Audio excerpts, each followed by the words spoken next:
بسم اللہ الرحمن الرحیم۔ السلام علیکم، welcome to my channel information regime. کیسے ہیں آپ سب؟ امید ہے سب لوگ خیریت سے ہوں گے۔ جو نئے ہیں وہ چینل کو سبسکرائب کر دیں اور بیل آئیکن کو پریس کر دیں۔ یہ ویڈیو 2 حصوں پر مبنی ہے۔ پہلا حصہ نہج البلاغہ میں موجود مولا علی علیہ السلام کے کلمات حکمت اور دوسرا حصہ نہج البلاغہ میں موجود مولا علی علیہ السلام کے خطبات۔ آج کی ویڈیو کا آغاز اس خوبصورت دعا کے ساتھ کرتے ہیں۔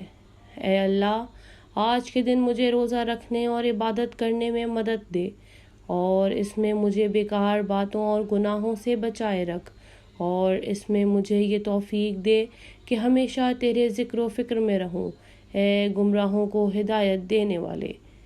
چلیے بڑھتے ہیں پہلے حصے کی طرف۔ کلمات حکمت۔ جسے اس کے اعمال پیچھے ہٹا دیں، اسے نسب آگے نہیں بڑھا سکتا۔ آپ سے ایمان کے بارے میں سوال کیا گیا تو فرمایا کہ ایمان کے 4 ستون ہیں: صبر، یقین، عدل اور جہاد۔ پھر صبر کے 4 شعبے ہیں: شوق، خوف، زہد اور انتظار موت۔ پھر جس نے جنت کا اشتیاق پیدا کر لیا، اس نے خواہشات کو بھلا دیا، اور جسے جہنم کا خوف حاصل ہو گیا، اس نے محرمات سے اجتناب کیا۔ دنیا میں زہد اختیار کرنے والا مصیبتوں کو ہلکا تصور کرتا ہے، اور موت کا انتظار کرنے والا نیکیوں کی طرف سبقت کرتا ہے۔ یقین۔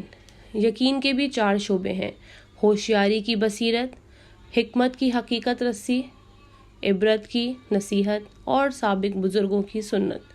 ہوشیاری میں بصیرت رکھنے والے پر حکمت روشن ہو جاتی ہے، اور حکمت کی روشنی عبرت کو واضح کر دیتی ہے، اور عبرت کی معرفت گویا سابق اقوام سے ملا دیتی ہے۔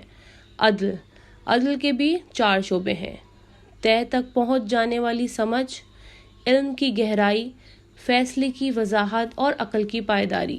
جس نے فہم کی نعمت پالی، وہ علم کی گہرائی تک پہنچ گیا، اور جس نے علم کی گہرائی کو پا لیا، وہ فیصلے کے گھاٹ سے سیراب ہو کر باہر آیا، اور جس نے عقل استعمال کر لی، اس نے اپنے امر میں کوئی کوتاہی نہیں کی، اور لوگوں کے درمیان قابل تعریف زندگی گزار دی۔ جہاد۔ جہاد کے بھی 4 شعبے ہیں: امر بالمعروف، نہی عن المنکر، ہر مقام پر ثابت قدم اور فاسقوں سے نفرت و عداوت۔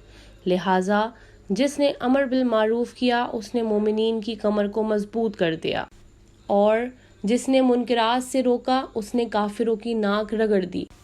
جس نے میدان قتال میں ثابت قدم کا مظاہرہ کیا، وہ اپنے راستے پر آگے بڑھ گیا، اور جس نے فاسقوں سے نفرت و عداوت کا برتاؤ کیا، پروردگار اس کی خاطر اس کے دشمنوں سے غضبناک ہوگا، اور اسے روز قیامت خوش کر دے گا۔ کفر۔ کفر کے بھی 4 ستون ہیں: بلا وجہ گہرائیوں میں جانا، آپس میں جھگڑا کرنا، کجی اور انحراف، اور اختلاف اور عناد۔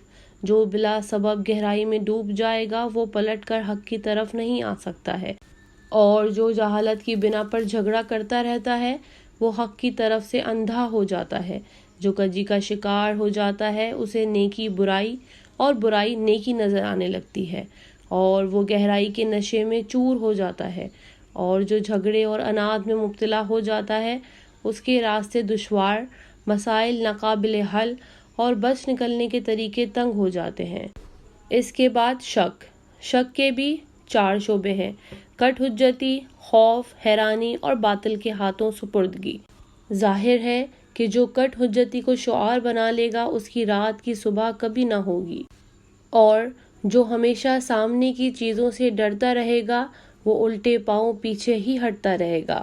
جو شک و شبے میں حیران و سرداں رہے گا، اسے شیاطین اپنے پیروں تلے رون ڈالیں گے، اور جو اپنے کو دنیا و آخرت کی ہلاکت کے سپرد کر دے گا، وہ واقعتاً ہلاک ہو جائے گا۔ اب آپ کی سماعتوں کی نظر کروں گی دوسرا حصہ، مولا علی علیہ السلام کے خطبات۔ اس خطبے میں مولا علی علیہ السلام نے حقوق و فرائض کی نگہداشت اور اللہ سے خوف کھانے کی نصیحت کی ہے۔ مولا علی علیہ السلام فرماتے ہیں کہ پروردگار نے اس کتاب ہدایت کو نازل کیا ہے، جس میں خیر و شر کی وضاحت کر دی ہے، لہٰذا تم خیر کے راستے کو اختیار کرو تاکہ ہدایت پا جاؤ، اور شر کے رخ سے منہ موڑ لو تاکہ سیدھے راستے پر آ جاؤ۔ فرائض کا خیال رکھو اور انہیں ادا کرو تاکہ وہ تمہیں جنت تک پہنچا دیں۔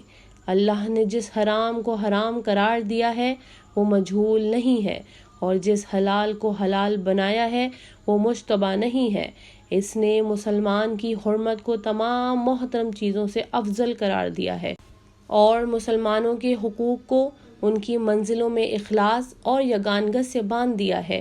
اب مسلمان وہی ہے جس کے ہاتھ اور زبان سے تمام مسلمان محفوظ رہیں، مگر یہ کہ کسی حق کی بنا پر ان پر ہاتھ ڈالا جائے، اور کسی مسلمان کے لیے مسلمان کو تکلیف دینا جائز نہیں ہے مگر یہ کہ اس کا واقعی سبب پیدا ہو جائے۔